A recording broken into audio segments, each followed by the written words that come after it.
Ever wonder why most mobile games feel like they were kind of written by a potato? Yeah, me too. But not these. We hunted down the top about 20 mobile games that actually hit you in the feels and make you care about choices and might even make you question your life choices. Kinda like The Last of Us. Although these games are for your Android and iOS.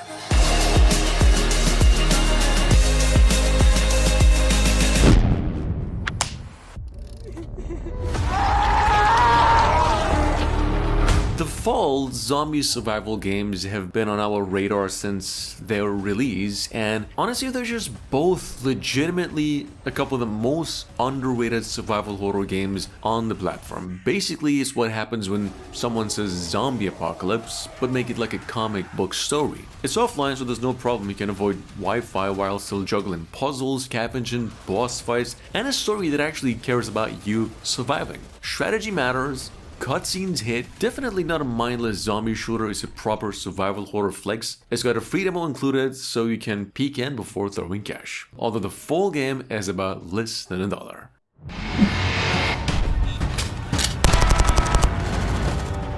Left to Survive is what happens when Call of Duty and The Walking Dead hook up during the apocalypse and they both decide to raise a kid. Look, this game's got everything. Base building, PvP, helicopter raids, and enough zombies to make you question why humanity is even trying anymore. And you're not just shooting, you're rebuilding civilization one bullet and upgrade at a time. The graphics slap, the missions keep changing things up, and you get to fly a helicopter and rain hell from above. It's ridiculous, it's addictive, and definitely weirdly satisfying. Honestly, I think if surviving the end of the world could feel this fun, we're all for it too. With that being said, Life After is another zombie apocalypse fever dream here, but like with just a few splinters in the mattress. You get a huge open world, scavenging, base building, mutant monsters that could eat your boat, and the occasional friendly survivor to chat, because why survive alone when misery loves company? It's pretty deep and occasionally brilliant, until you kinda hit a translation that reads like it was done by a panicked chatbot, or occasionally run into controls that kinda fight back. The grind is real, the pay to win temptation is even more real, but somehow you keep coming back because, well, of course, the apocalypse. It's a free game though, it's around 4 GB in size. Zombie Hunt Apocalypse, however, is basically what happens when your phone decides to turn into a zombie arcade machine. No plot, no drama, just pure brain splattering therapy. You grab a gun, blow off hairs, and repeat until you just in need of some break. It's stupidly satisfying, this game, and somehow never gets old. The graphics are sharp, zombies are uglier than you exit TikTok filters, and the best of all, it's offline. No microtransactions nagging you mid-apocalypse, just you and a never-ending supply of things that need shooting. This game is perfect at its simplicity.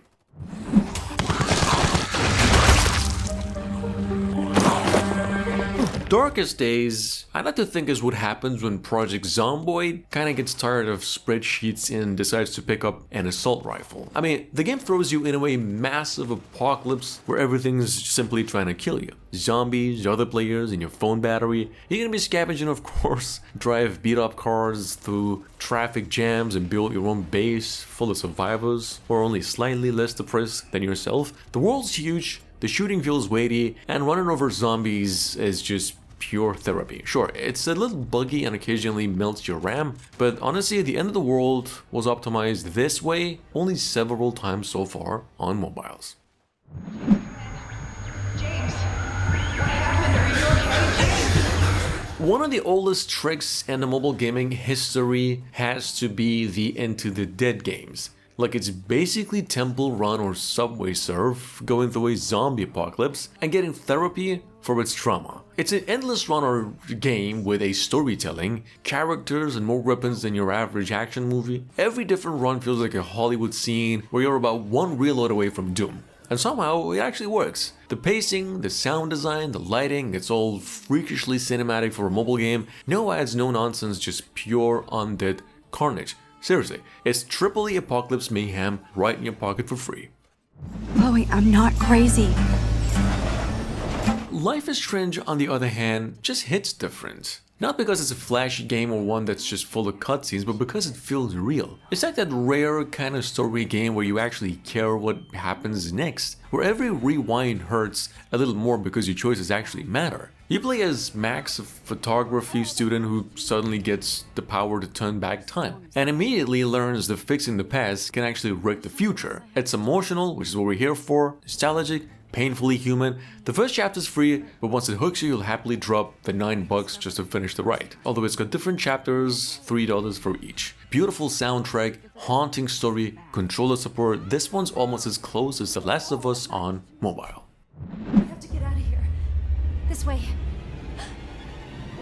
One of my favorite games in the list has got to be Republic. Basically the equivalent of The Last of Us and Splinter Cell, and it can make you feel like a guilty little teenager that's sneaking past curfew time. It's an action-adventure classic and you play through a dictatorship state, hacking cameras, dodging guards, and sometimes wishing your own life had some fewer surveillance layers. Then along the way it throws a ton of clever puzzles and stealth moments and some costumes that actually change the gameplay. It's a very tense game, it's a little scary and surprisingly smart with that, I hope I don't screw this up moments that makes stealth actually fun. So about 1 GB in size, it's free and plays offline.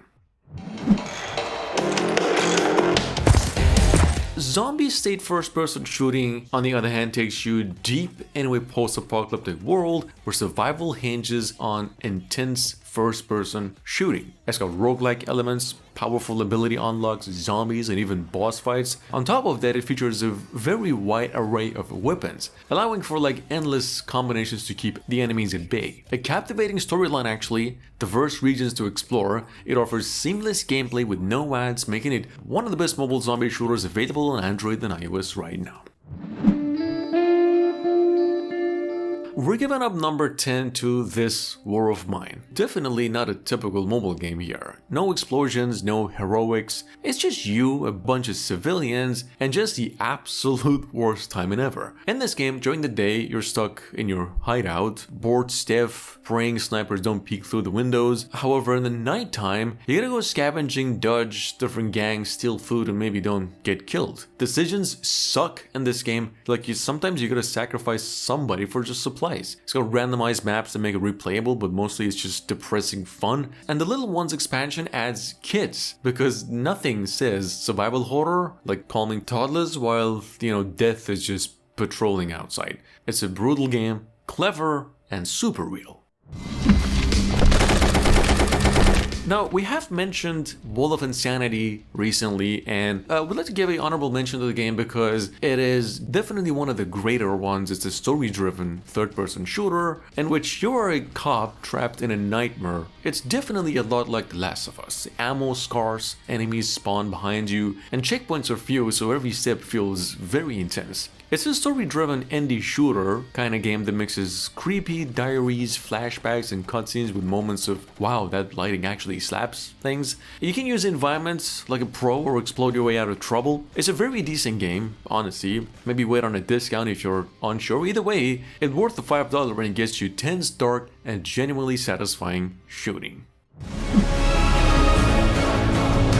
On another side of the screen, we have the game Zombie Security Control, which here you're not a hero with a shotgun or whatever, you're the guy at the control desk deciding who lives, who dies, and who gets eaten because you misread a form. It's part survival horror, part bureaucrat nightmare with tense sound design and constant pressure. Every decision feels like real stakes, which is way more stressful than smashing zombies. Feels like Papers, Please game made Resident Evil. Not flashy, not loud, but mentally exhausting and surprisingly satisfying. You feel like thinking harder than your thumb. So going down to number 13, we have Dead Force, Zombie Strike Ops, which this game actually feels like one of those mobile shooters that just gets it. No fluff, no waiting, just pure offline zombie carnage and all that done right. You lead a hardcore ops squad through collapsing cities and infested laboratories, mowing down the zombies with weapons that actually feel quite powerful. Missions are fast, upgrades matter, and the pacing keeps you locked in from start to finish. You'll grind for better gear, face bosses, and actually feel the push to survive pressure. And I think for an offline zombie shooter, Dead Force here hits way harder than you expected. Going down to number 14, it is Metro 2055, which I like to think this game is like if someone stuffed Metro Exodus, Fallout, and your darkest subway nightmare into just one claustrophobic fever dream, then also made it free on mobile. So here you play as humanity's last optimist with a gun, scavenging through tunnels full of cannibals, mutants, and people who clearly missed therapy, and the world's just gone to hell. Your base is basically a damn cave you keep upgrading so raiders don't steal your cows. Yeah, cows, underground. It's a bleak game all around, standout, surprisingly deep for a survival game. If you like your apocalypse served cold and radioactive, welcome home. Going down to number 15, it is Delivery from the Pain. And pretty much like a few ones before, it's not your usual zombie tap fist. It's a kind of game that quietly ruins your sleep schedule and makes you like rethink every single can of beans you've ever wasted. It's slow, brutal, painfully smart.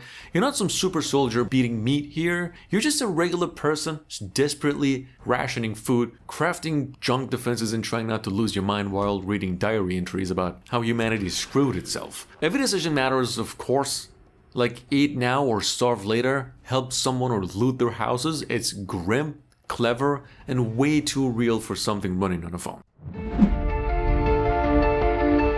Now on the other hand, Dead Wasteland is a lot like Fallout, but it's actually made by someone who remembers what it's like to be broke and terrified. Like kind of the developers, live through that thing. This game dumps you in a radioactive sandbox full of mutants, robots, and what probably used to be people, and tells you good luck. You're gonna be crafting junk, duct tape weapons, and fight over canned beans while the sky looks like a bad migraine. It's rough, weirdly beautiful, and way too ambitious for a mobile game, which is exactly why it rules to this day. Like someone took every post-apocalyptic ever and mashed it into one depressing fever dream. And I actually mean that in the best way.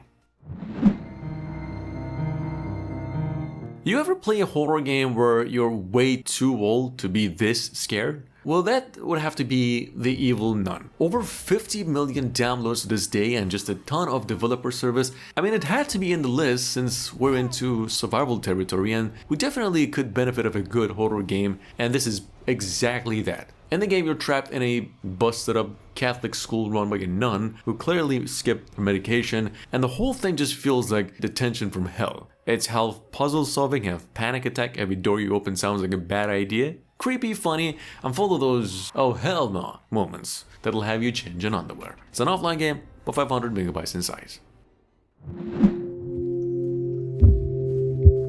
Coming up behind that at number 18, it is The Last Adventure games. A quiet apocalypse duo of games that are just done more than right. No gunfights really, no cluttered HUDs screaming for attention. It's just you, a dying world, and that haunting calm between every step. Kinda like the Dead Island except with way less zombies. It's a kind of game that doesn't rush to impress, it lets the silence do the talking. You wander through forests, climb old ruins, watch sunset to make you forget it's all pixels. The combat's light, but the atmosphere is just heavy. Melancholic for sure, beautiful, and somehow peaceful, like Firewatch in the long dark met the end of the world and I kinda decided to walk instead of running. Reloading! Now, number 19, Last Hope Sniper 3, it's exactly what it says on the tin. Zombies and your sniper rifle is all that stands between humanity and becoming zombie chow. Offline friendly, low grind and no pay to win, this one's pure, satisfying headshot therapy. Over 150 different missions, bosses, mutant dogs, high-tech laboratories and defense waves all keeping the adrenaline pumping. It's basically a sniper's wet dream in a post-apocalyptic playground. This series has offered some of the finest in its genre, except the third one over here, which we're talking about, is exceptional. At number 20, we're giving the definition of old but gold to Zombie District. First of all, it's a survival horror adventure game set in a city that's already dead.